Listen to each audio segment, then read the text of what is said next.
Hello friends, রূপালীর স্বাদে and সফরে তোমাদের সবাইকে স্বাগত। আজকে বানাবো কচি পাঁঠার মাংস।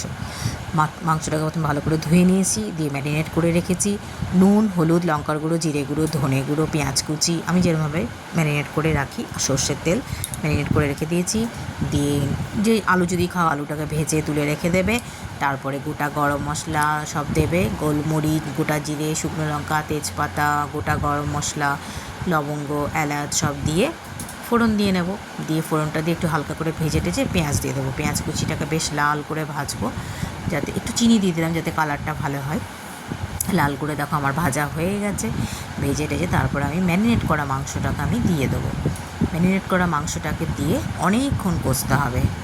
একটু মাটনটা কষতে একটু সময় লাগে, প্রায় মিনিট 15-20 ধরে কষেছি।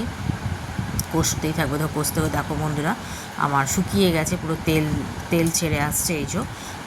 এই সময় আমি আলুগুলো দিয়ে আরেকবার ভালো করে কষে নেব।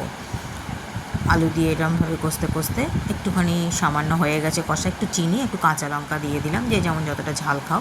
দিয়ে আমি এটা প্রেশার কুকারে 3টে মিডিয়াম লো ফ্লেমে আমি এটাকে সিটি মারবো। দিয়ে দিলাম প্রেশার কুকারে, ব্যাস। দিয়ে 3টে সিটি মেরে তারপরে কড়াইতে ঢেলে দিলাম। দিয়ে গোটা গরম মশলা আর একটুখানি নামাবার আগে সামান্য একটু ঘি ছড়িয়ে দিলাম। যেমন খাও, দেখবে বন্ধুরা অসাধারণ লাগে, গরম ভাতে দুর্ধর্ষ লাগে।